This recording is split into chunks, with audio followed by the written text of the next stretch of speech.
Hi guys, this is day 14 of the AS Economics 42-day revision challenge, and today we are going to do subsidies. So how do we define subsidy? Well, subsidy is a payment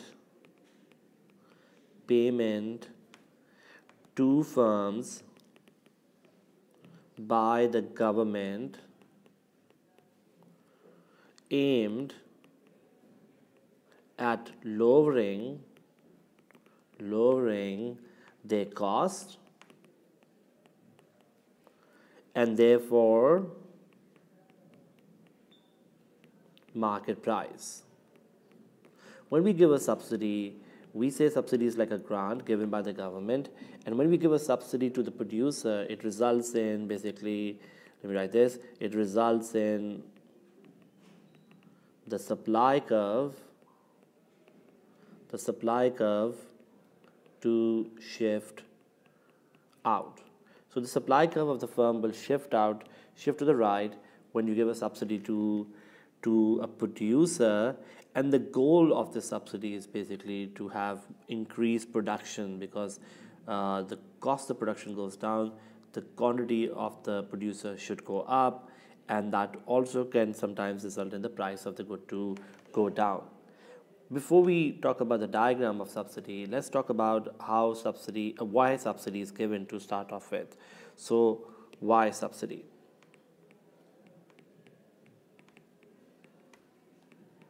Well, government gives subsidy for a variety of reasons. The first reason we say why government would want to give subsidy is simply to make the good cheaper for consumers.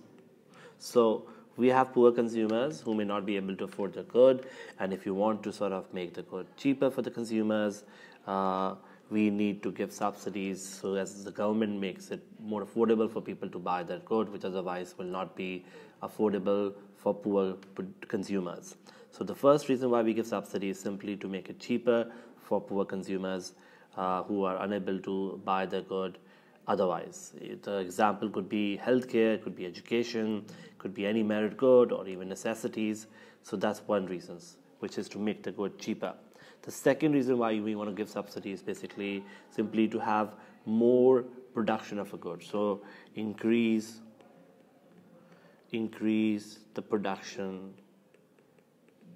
of some goods. What are these goods? It could be your merit goods, it could be your sort of necessities, it could be any good that the government feels should have more quantity to be supplied, or rather more quantity to be consumed, and as a result of this the government would want to sort of make it more or incentivize the producer to produce more by giving him this subsidy.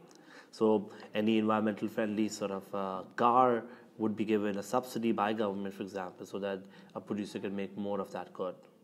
The third could be a reason where sometimes government gives subsidies in order to make sure that they make some sectors or some income group to benefit. For example, subsidies are sometimes given to farmers to increase their income. So increase income of producers. So these producers basically will benefit when you give a subsidy in terms of higher income. Lastly, we can give subsidy in a market like international market or in a market where we are giving subsidy to domestic producer in order to make them competitive against the foreign producers. So increase the exports or reduce imports by giving subsidies to domestic producers. So when the domestic producers get it, the subsidy, their price can be lower than either the foreign producers which are selling in the domestic market, or even if they are exporting, then they become more competitive in the foreign market. So subsidies sometimes is given in the international trade context as well. Let's now look at how demand and supply will be for subsidy before and after subsidy. If this is my demand and supply before subsidy, let's say this is market for some agricultural good, and the government decides to give a subsidy to make the good to be cheaper. So if P naught and Q naught is right now the equilibrium price and quantity, and the government decides to give a subsidy, we know the supply curve will shift to the right like this. When the supply curve shifts to the right, supply curve will become S dash, where the new subsidy is calculated on the quantity Q1. So on Q1, the vertical distance AB is the amount of subsidy. So this AB vertical distance between the two supply curves is the amount of subsidy. What's my price after subsidy? And the answer will be where the demand meets the supply curve, and my new price after subsidy will be P1. So if the consumers were previously paying like $10, and let's say now the price is $8, we notice the vertical distance is much more than this $2 subsidy. In fact, let's say the subsidy is $4. So this vertical distance AB would be, let's say, $4, and let's call this P2 price to be $4.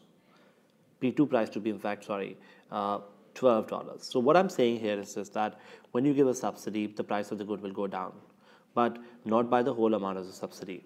Just like taxes, in this case, what happens as well, that price the consumer was previously paying was $10, but after subsidy, the price he's paying is $8, which means $8 is what the consumer pay, $4 is what the government gives to the producer. So overall, producer is now getting $12, and this $12 would mean that 12 minus 8 is this vertical distance AB is your amount of subsidy. So let me write this: vertical distance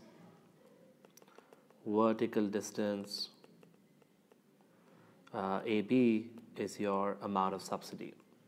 Make sense? So what is the consumer paying before? And the answer is consumer is paying before is $10. What is he paying now? And the answer is $8, because that's the new equilibrium price. What was the producer getting before? And the answer is $10. What is the producer getting now? And the answer is $12. So we can now look at what we call consumer and producer surplus and figure out the welfare of these producers and consumers before and after subsidy. Let's try to label all these areas. Let's call this area 1. Let's call this area 2, 3, 4. Let's call this bit to be 5, 6, and 7. So this is area 1, this is area 2, area 3 is this triangle, 4, 5, this is 6, and this one is 7. So before subsidy, my consumer surplus is area 1 plus 2. Why is that so? Well, because the price is P naught. So before subsidy, my price is P naught and the quantity is Q naught. So before subsidy, if the price is P naught, area under the demand curve above the market price is basically area 1 plus 2. While because the price is P naught and the quantity is Q naught, area under the market price above the supply curve is area 6 plus 7. So producer surplus will be area 6 plus 7. Now, when you give a subsidy, let's write after subsidy. When we give a subsidy, my market price will be P1 and my quantity will be Q1. So what will be my consumer surplus? My consumer surplus will now be area 1 plus 2 plus 5 plus 6. And why do I say that? Well, look at this. Market price is P1. Your demand curve is till Q1 is like this. So all this triangle, which is area under the demand curve above the market price, is my total consumer surplus, which is 1 plus 2 plus 5 plus 6. On the other hand, my producer surplus will be basically a little tricky, because now producer is now getting the price P2. He's no longer get P naught. He gets basically P2, which is basically why, because the price the producer consumer is paying is $8, but the producer is pocketing more. He's pocketing 8 plus 4 more. So producer basically is effectively getting $12, which is P2. So all the area under this price P2 below the supply curve, above the supply curve will be the producer surplus, which is going to be 2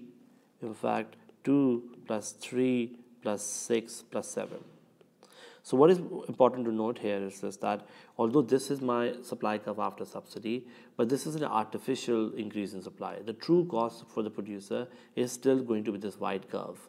And therefore, from a producer perspective, when he look at his producer surplus, he will go back to this supply curve. So Q1 quantity, this is my supply curve, P2 is the price, so 2, 3, 6 and 7 will be my producer surplus. So in other words, you can see this, the consumer is benefiting by this much as compared to before. He's benefiting by this much. 6 and 7 is the rise in his sort of surplus. 5 plus 6 is the rise in his consumer surplus, while for producer, the rise in producer surplus will be this area 2 plus 3. So P2 minus P0 is the benefit a producer is pocketing per unit, and P0 minus P1 is what the consumer is benefiting. And therefore, this red region for 5 plus 6 is what we call the rise in consumer surplus, while this 2 plus 3 is the rise in producer surplus.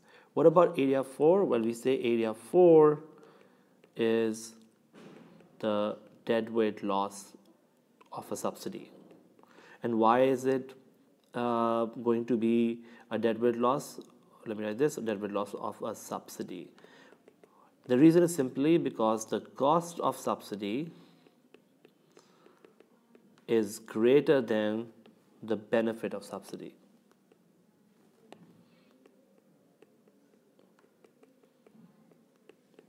What is the cost of subsidy to the government? And the answer is, well, the government is paying P2 minus P1, so $4 times Q1. So 2, 3, 5, 6, and 4, all of this being paid by the government. So therefore, cost of subsidy is area 2 plus 3 plus 4 plus 5 plus 6, while the benefit is simply 2 plus 3 plus 5 plus 6. So the shaded regions are the benefits.